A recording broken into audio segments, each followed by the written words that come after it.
हमने अक्सर सुना है कि हम जैसा कर्म करते हैं वैसा ही फल हमें प्राप्त होता है, लेकिन साथ ही साथ हम ये भी देखते हैं कि हमारे आसपास ऐसे बहुत सारे लोग हैं जो कि बहुत अच्छा कर्म करते हैं, लेकिन फिर भी बदले में उन्हें दुख दर्द चिंता यही सब मिलते हैं। उन्हें देखकर हमारे मन में हमेशा यही सवाल आता है कि बुरे कर्मों का फल अच्छा होता है और अच्छे कर्मों का जो फल है वो बुरा होता है। एक युवक दिन भर मेहनत करता है लेकिन बदले में उसे असफलता मिलती है, जबकि उसने कर्म तो किया है, फिर उसे फल की प्राप्ति क्यों नहीं हो रही है? मनुष्य के द्वारा किए गए कर्म इतने शक्तिशाली होते हैं कि वो उनका पीछा कभी नहीं छोड़ते हैं। मनुष्य की सद्गति दुर्गति, उसका अगला जन्म पिछला जन्म, उसके सुख दुख सब कुछ उसके कर्मों पर ही निर्भर करते हैं। कर्मों का फल तो हमें किसी न किसी रूप में भोगना ही पड़ता है। एक घर में जन्म लेकर दो बालक बिल्कुल अलग होते हैं, उनका भाग्य अलग होता है। वो दोनों अपने कर्मों के आधार पर ही फल भोगते हैं। जो अच्छे कर्म करता है वो सफलता पाता है और जो बुरे कर्म करता है वो असफलता पाता है। एक गुरु के द्वारा पढ़ाए गए सभी शिष्य एक समान प्रतिभाशाली नहीं होते हैं। एक गौशाला में रहने वाली सभी गायें समान रूप से दूध नहीं देती है। एक छत के नीचे रहने वाले सभी व्यक्तियों को एक तरह का सुख प्राप्त नहीं होता है। एक ही पद पर बैठकर कोई व्यक्ति सम्मान प्राप्त कर लेता है तो कोई दूसरा व्यक्ति उसी पद पर अपमान प्राप्त कर लेता है, जबकि पद तो एक ही होता है।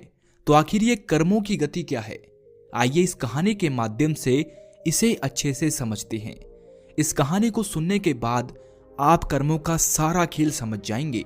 बस मेरा आपसे निवेदन है कि आप इस कहानी पर अंत तक जरूर बने रहना। एक नगर में एक सेठ रहता था। उसके पास धन दौलत की कोई कमी नहीं थी। उसके दो पुत्र थे, एक का नाम रामू था और दूसरे का नाम लक्ष्मण था। रामू बड़ा बेटा था जो कि बहुत ही चालाक था। वो कभी किसी से सीधे मुंह बात भी नहीं करता था, हमेशा लोगों को परेशान करने का काम करता था। उनको कष्ट पहुंचाने में उसको बड़ा मजा आता था। वहीं लक्ष्मण सीधा साधा और भोला भाला था। उसके मन में किसी भी प्रकार का कोई छल कपट नहीं था। वो हमेशा दूसरों की मदद किया करता था। उससे किसी का भी दुख दर्द देखा नहीं जाता था। एक बार किसी कारणवश सेठ की मृत्यु हो गई। सेठ की मृत्यु के बाद रामू ने लक्ष्मण से उसका सब कुछ छीन लिया। उसका घर, उसका खेत, सब कुछ उससे छीन लिया और उसे और उसकी पत्नी को घर से बेदखल कर दिया। अब लक्ष्मण के पास कुछ भी नहीं बचा था। अपने नगर में ही एक साहूकार के यहाँ वो रहने लगा। वो कड़ी मेहनत करता, लेकिन उसके बावजूद भी उसे 2 वक्त का खाना भी ठीक से नसीब नहीं हो पा रहा था। उसके मन में अक्सर यह सवाल उठता कि मैंने किसी का क्या ही बुरा किया है, ना ही मैं किसी के बारे में बुरा सोचता हूँ, तो फिर मेरे साथ ऐसा क्यों होता है? मेरे पास इतना भी धन नहीं है कि मैं अपने पेट का पालन पोषण ठीक से कर पाऊँ। अपना जीवन भी मैं अच्छे से नहीं चला पा रहा हूँ। मैंने आज तक बहुत अच्छे अच्छे कर्म किए, क्या मुझे मेरे कर्मों का फल नहीं मिलेगा? वो दिन भर बस इसी उधड़-भेन में उलझा रहता। फिर एक दिन उसे किसी ने बताया कि किसी जगह पर एक बहुत ही सिद्ध बाबा रहते हैं। उनके पास सभी की समस्याओं का समाधान है। ये सुनकर लक्ष्मण भी उनके पास गया और उनसे जाकर बोला, बाबा, यहाँ अमीर सुखी है, गरीब दुखी है। फिर मैं ही इतना क्यों दुखी हूँ? क्यों मुझे कोई नहीं समझता है? क्यों मुझे इतनी गरीबी मिली? क्यों मुझे मेरी मेहनत का फल नहीं मिला? आखिर मैंने ऐसा क्या किया था जो मेरे भाई ने मेरे से सब कुछ छीन लिया? आखिर मेरा जीवन इतना दुखमय कैसे बन गया? लक्ष्मण की बात सुनकर उस बाबा ने उससे कहा कि बेटा, ये सब तुम्हारे पिछले जन्मों का नतीजा है। ये सब तो तुम्हें भोगना ही पड़ेगा। उन बाबा की बात सुनकर लक्ष्मण बोला, इसका कोई तो रास्ता होगा ना महाराज? तो उन बाबा ने कहा, अगर तुम इससे छुटकारा पाना चाहते हो तो मुझे तुम्हारे लिए एक प्रार्थना करनी होगी, ताकि तुम्हारे पिछले जन्मों के सभी कर्म समाप्त हो जाएं, लेकिन उसके लिए धन की आवश्यकता होगी। तुम्हारे पास जितना भी धन है उसे मेरे पास ले आओ। मैं उस धन का उपयोग करके तुम्हारे लिए प्रार्थना करूंगा। फिर देखना तुम्हारे पिछले जन्म के सभी कर्म तुम्हारे ऊपर से हट जाएंगे और तुम्हारा जीवन बहुत ही खुशहाल बन जाएगा। उन बाबा की बात सुनकर लक्ष्मण दौड़ा दौड़ा अपने घर गया। उसने साहूकार के यहाँ नौकरी करके थोड़ा बहुत धन बचा रखा था ताकि वो अपना कुछ व्यवसाय खोल सके, और थोड़ा बहुत उसकी पत्नी के गहने थे। उसने वो धन और गहने लिए और उस बाबा के पास पहुंच गया और धन को बाबा को देते हुए बोला कि ये लो बाबा, मेरे पास बस इतना ही धन है, आप मुझे मेरे पिछले कर्मों से मुक्त करो ताकि मैं जीवन में कुछ हासिल कर पाऊं। बाबा ने कहा, तू चिंता मत कर बच्चा, जब तुम कल सुबह उठोगे तो तुम्हारे जीवन की एक नई शुरुआत होगी। तुम्हारे ऊपर से तुम्हारे सभी बुरे कर्म हट चुके होंगे। लक्ष्मण ये बात सुनकर खुशी खुशी अपने घर लौट आया और आकर अपने घर में भोजन करके सो गया। दूसरे दिन जब उसकी पत्नी को पता चला कि उसके गहने गायब हैं और वो धन भी नहीं बचा है जो लक्ष्मण ने जोड़ जोड़ के इकट्ठा किया था, तो उसकी पत्नी ने लक्ष्मण से पूछा कि धन कहाँ है और मेरे गहने कहाँ गए। तब लक्ष्मण ने उत्तर दिया कि वो तो मैं एक बाबा को दे आया हूँ, वो हमारे पिछले जन्मों के सभी कर्मों को काट देंगे, फिर हम खुशहाली से अपना जीवन जिएंगे। हमारे जीवन के जितने भी दुख हैं वो सारे समाप्त हो जाएंगे। लक्ष्मण की बात सुनकर उसकी पत्नी उसके ऊपर बरस पड़ी और उसे भला बुरा कहने लगी कि तुमसे कुछ नहीं होगा, तुम्हारे खुद के भाई ने तुमसे तुम्हारा सब कुछ छीन लिया। इस संसार में अच्छा बनने में कुछ नहीं रखा, क्योंकि यहाँ पर अच्छे लोगों को दुख के सिवा कुछ भी प्राप्त नहीं होता है। अपनी पत्नी की जली कटी बातें सुनकर वो युवक गुस्से में अपने घर से निकल गया और रास्ते में चलते चलते सोचने लगा कि आज तो मेरे सभी बुरे कर्म समाप्त हो जाएंगे, फिर मेरे जीवन में खुशियां ही खुशियां होगी। साधु बाबा मेरे सारे बुरे कर्म काट देंगे। यही सोचकर वो उनके पास उनसे मिलने पहुंचा। लेकिन जब वो वहां पर पहुंचा तो उसने देखा कि वो साधु बाबा जो थे वो वहां पर नहीं थे।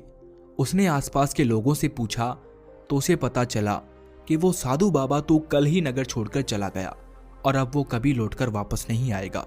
ये सुनकर लक्ष्मण के होश उड़ गए। वो छाती माथा कूटने लगा और जोर जोर से रोने लगा। ईश्वर को कोसने लगा, कहने लगा कि भगवान, आखिर मैंने ऐसा क्या किया है जो आप मेरे साथ इतना बुरा कर रहे हैं। मैंने तो आज तक सभी का भला किया है, कभी किसी का बुरा नहीं चाहा और ना ही कभी किसी का बुरा किया है, फिर मेरे साथ इतना बुरा काहे हो रहा है। यही सब बोलकर वो जोर जोर से रोने लगा और कहने लगा कि लोग सही कहते हैं कि जितने अच्छे रहोगे उतने ही दुख मिलेंगे। मेरे अच्छे कर्मों का नतीजा मुझे बुरा ही मिला है। वहीं दूसरी तरफ मेरा भाई इतना दुष्ट है, इतना कपटी है, इतना छली है, फिर भी उसका जीवन सुखपूर्वक व्यतीत हो रहा है। उसके जीवन में किसी भी प्रकार का कोई दुख नहीं है। वो लोगों के साथ बुरा बर्ताव करता है, फिर भी सुखपूर्वक रह रहा है। वो ये सब बोल ही रहा था कि तभी उसके कानों में आवाज आई कि जो तूने किया वो तेरे हिस्से और जो मैंने किया वो मेरे हिस्से। जैसे ही उसने ये शब्द सुने तो वो गुस्से से तिलमिला उठा और उस तरफ देखने लगा जिस तरफ से आवाज आ रही थी। तो उसने देखा कि एक भिक्षु ये शब्द बोल रहे थे। वो तुरंत उन भिक्षु के पास गया और उनसे बोला कि महाराज, ये आप एक ही बात की रट काहे लगा रखे हैं? इस बात का मतलब क्या है? इस बात का कोई मतलब नहीं है। अगर आपकी बात सत्य होती तो मैं जीवन में अच्छे कर्म करते आया हूं तो मेरे हिस्से में उनका अच्छा फल होना चाहिए था। मुझे तो अच्छा फल प्राप्त होना चाहिए था, लेकिन मुझे तो कुछ भी अच्छा फल प्राप्त नहीं हुआ है। मेरे भाई ने मुझसे मेरा सब कुछ छीन लिया है। हम दाने दाने को तरस रहे हैं। हमारे पास इतना भी धन नहीं है कि मैं ठीक से भोजन कर सकूं, अच्छे कपड़े पहन सकूं। कभी कभी तो हमारे परिवार को भूखा सोना पड़ जाता है। लक्ष्मण की बात सुनकर भिक्षु ने शांत स्वर में जवाब दिया और लक्ष्मण से कहा, मुझे ऐसा प्रतीत होता है कि तुम परिस्थितियों के आगे हार चुके हो। कठिन परिस्थितियों ने तुम्हारी सोच पर गहरा प्रभाव डाला है। बुरे समय ने तुम्हारी सोच बदल के रख दी। तुम एक काम करना, आज शाम को कुछ भोजन और फल लेकर मेरे आश्रम में आना। मैं तुम्हें तुम्हारे सारे सवालों का जवाब दे दूंगा। मेरा आश्रम इसी नगर के बाहर है। ये कहकर वो भिक्षु अपना भिक्षा पात्र लेकर आगे बढ़ गए। जब शाम हुई तो लक्ष्मण अपनी पत्नी से भोजन बनवाकर और बाजार से कुछ फल लेकर उन बौद्ध भिक्षु के आश्रम की तरफ चल दिया। आश्रम थोड़ा दूर था। जैसे जैसे लक्ष्मण आगे बढ़ रहा था उसे एक असीम शांति का अनुभव हो रहा था, क्योंकि रास्ता जो था वो गांव से दूर था। इसीलिए उसके मन में किसी भी प्रकार की कोई हलचल नहीं थी। उसे उस रास्ते में एक कुतिया मिली। उसके छोटे छोटे बच्चे थे। उसे देखने पर ऐसा लग रहा था कि वो कुतिया कई दिनों से भूखी है। ये देखकर लक्ष्मण को एक ही पल में उस पर दया आ गई कि मैं इस भोजन को इस कुतिया को खिला देता हूँ। लेकिन अगले ही पल उसे उस बौद्ध भिक्षु की याद आई कि जब तुम मुझे भोजन और फल लाकर दोगे तभी मैं तुम्हें तुम्हारे सारे सवालों का जवाब दूंगा। यही सोचकर वो रास्ते में आगे बढ़ गया। जब आगे बढ़ा तो उसे एक भिखारी मिला जो कि बहुत भूखा था और भूख के कारण उससे ठीक से चला भी नहीं जा रहा था। वो बार बार लड़खड़ा कर गिर रहा था। जब उसने भिखारी को देखा तो उसके मन में ये इच्छा जागृत हुई कि मैं ये भोजन इसे खिला देता हूँ और ये फल भी इसे खिला देता हूँ ताकि इसकी भूख शांत हो सके। लेकिन फिर से उसे भिक्षु की वो बात याद आई और उसने मन में सोचा कि नहीं, आज मुझे अपने सारे सवालों का जवाब लेना ही है। आज मैं अपनी अच्छाई के चक्कर में कुछ भी गड़बड़ नहीं करूंगा। यही सब सोच विचार करते करते वो भिक्षु के आश्रम पहुंच गया। जैसे ही लक्ष्मण उस आश्रम में पहुंचा वैसे ही उस भिक्षु ने कहा, अगर मन में था तो ये भोजन और फल क्यों नहीं खिलाए उस भिखारी को। ये सुनकर लक्ष्मण आश्चर्यचकित रह गया कि भिक्षु को कैसे पता चला कि उसके मन में कुतिया को और उस भिखारी को भोजन खिलाने की इच्छा थी। इसके बाद लक्ष्मण ने उनसे पूछा, महाराज आपको कैसे पता चला कि मैं उस भिखारी और उस कुतिया को भोजन खिलाना चाहता था। लक्ष्मण की बात सुनकर भिक्षु बोले, हम तो सन्यासी हैं, सबके मन की बात पढ़ लेते हैं, लेकिन जरूरी ये नहीं कि मुझे पता कैसे चला। जरूरी ये बात समझना है कि जिस तरह से एक बच्चा हजारों की भीड़ में अपनी माँ को पहचान लेता है, उसी प्रकार तुम्हारे कर्म भी तुम्हें ढूंढ लेते हैं। यह कहकर उस भिक्षु ने अपने आश्रम के बाहर इशारा करते हुए कहा, देखो वो कुतिया और भिखारी यहाँ तक पहुँच गए हैं। इतना कहकर भिक्षु ने लक्ष्मण के लाए हुए फल और भोजन उन दोनों को खिला दिया और लक्ष्मण से बोले, ये कर्म मेरे हाथों ही होना था। लक्ष्मण को उन भिक्षु की बात समझ नहीं आई कि वो उससे कहना क्या चाहते हैं। इसीलिए उसने भिक्षु से पूछा कि महाराज मैं आपकी बात का मतलब नहीं समझ पाया, कृपा करके मुझ अज्ञानी को इसका मतलब समझाइए। लक्ष्मण की बात सुनकर भिक्षु ने बड़े ही शांत स्वर में कहा, बेटा सभी मनुष्यों को यही लगता है कि वो अच्छे कर्म करने वाला है, वही करता है और वही कर्म करेगा। लेकिन यहाँ पर समझने वाली बात यह है कि कर्म अपना खुद चुनाव करता है, आप कर्मों का चुनाव नहीं करते हैं। अगर आप किसी कर्म को करने योग्य हैं तो हजारों लोगों के बीच में कर्म आपको अपने आप ही ढूंढ निकालेगा। मैं तुम्हें इसे एक कहानी के माध्यम से समझाता हूँ, मेरी बात को ध्यान से सुनो। एक समय की बात थी, एक गुरु अपने शिष्यों के साथ भ्रमण पर निकले। गुरु को इधर उधर की बातें करना बिल्कुल पसंद नहीं था। कम बोलना और शांतिपूर्वक अपना काम करना ही गुरु को प्रिय था। परंतु जो उनका शिष्य था वो बहुत ही चप्पल था। उसे इधर उधर की बातें बहुत ही सूझा करती थी। उसे हमेशा ही इधर उधर की बातें सूझती थी और दूसरों की बातों में उसे बड़ा आनंद आता था। चलते समय जब वो एक तालाब से होकर गुजरे तो उन्होंने देखा कि एक मछुआरा नदी में जाल डाल रखा था और उसमें से मछलियां निकाल रहा था। शिष्य ने जब वो दृश्य देखा कि मछलियां तड़प रही है और तड़प तड़प कर मर रही है तो उसको उन पर दया आ गई और वो उस मछुआरे को अहिंसा परमो धर्म का उपदेश देने लगा। लेकिन वो मछुआरा कहाँ समझने वाला था। उसने पहले तो उस शिष्य की बात को टालना चाहा, लेकिन जब बात बढ़ गई तो शिष्य और मछुआरे के बीच झगड़ा शुरू हो गया। तब वो गुरु आगे निकल गए। गुरु ने जब झगड़े की आवाज सुनी तो वो वहां पर आए और शिष्य को साथ चलने को कहा। गुरु ने उससे कहा कि बेटा, हम जैसे साधुओं का काम सिर्फ समझाने का होता है, लेकिन ईश्वर ने हमें दंड देने के लिए इस धरती पर नहीं भेजा है। शिष्य ने कहा कि गुरुदेव, वो अन्याय कर रहा है, बेजुबान जीव की हत्या कर रहा है, तो आखिर इन जैसे लोगों को दंड कौन देगा। तो गुरु ने मुस्कुराकर इस बात का जवाब दिया, बेटा तुम निश्चित रहो, इसे दंड देने वाली एक अलौकिक शक्ति इस दुनिया में मौजूद है, जिसकी पहुंच सभी जगह है। ईश्वर की दृष्टि सभी तरफ है और वो सब देख रहे हैं। इसीलिए अभी तो तुम चलो, क्योंकि इस झगड़े में तुम्हारा पड़ना अभी गलत होगा। शिष्य गुरु की बात सुनकर संतुष्ट हो गया और उनके साथ चल दिया। इस बात को हुए कई साल बीत गए। एक दिन गुरु और शिष्य फिर से उसी तालाब से होकर गुजर रहे थे। शिष्य भी अब बहुत साल पहले हुई उस मछुआरे वाली घटना को भूल चुका था। तो उन्होंने देखा कि वहां पर एक सर्प घायल अवस्था में नदी के पास पड़ा हुआ है, जो बहुत ही कष्ट में था। उसे हजारों चींटियां नोच नोच कर खा रही थी। शिष्य ने जब ये दृश्य देखा तो उसे रहा नहीं गया, उसका हृदय पिघल गया। वो सांप को चींटियों से बचाने जाने ही वाला था कि गुरु ने उसका हाथ पकड़ लिया और उसे जाने से मना करते हुए कहा, बेटा, इसे अपने कर्मों का फल भोगने दो। यदि तुमने अभी इसे बचा लिया तो फिर इसे दूसरे जन्म में यही दुख भोगना पड़ेगा, क्योंकि कर्मों का फल तो अवश्य भोगना ही पड़ता है। गुरु की बात सुनकर शिष्य ने उनसे पूछा, गुरुदेव, इसमें ऐसा इसने क्या कर्म कर दिया जो इसकी ऐसी दुर्दशा है? तब गुरु ने शिष्य से कहा, क्या तुम्हें कुछ साल पहले की वो मछुआरे वाली घटना याद है, जब तुम इसी स्थान पर एक मछुआरे को मछलियों को न मारने का उपदेश दे रहे थे और वो मछुआरा तुम्हारे साथ लड़ने को आग बबूला हो रहा था? ये सांप वही मछुआरा है और वो मछलियां ये चींटियां हैं जो इसे नोच नोच कर खा रही है। ये सुनते ही शिष्य आश्चर्यचकित रह गया और गुरु से बोला कि गुरुदेव, ये तो बड़ा ही विचित्र न्याय है। गुरु ने मुस्कुराते हुए कहा कि बेटा, इसी लोक में नरक है और इसी लोक में स्वर्ग है। तुम्हें इस संसार में ईश्वर के न्याय के बहुत सारे ऐसे नमूने देखने को मिलेंगे। इसीलिए अपने कर्मों को हमेशा याद रखो, क्योंकि कर्म तुम्हें भोगना पड़ेगा।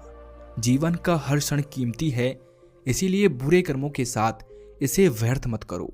कहानी खत्म करते हुए भिक्षु ने लक्ष्मण से कहा कि बेटा, अच्छे कर्मों का फल कभी बुरा नहीं होता है, इसीलिए हमेशा योग्य बनने पर ध्यान दो, कर्म करने पर कभी ध्यान मत दो।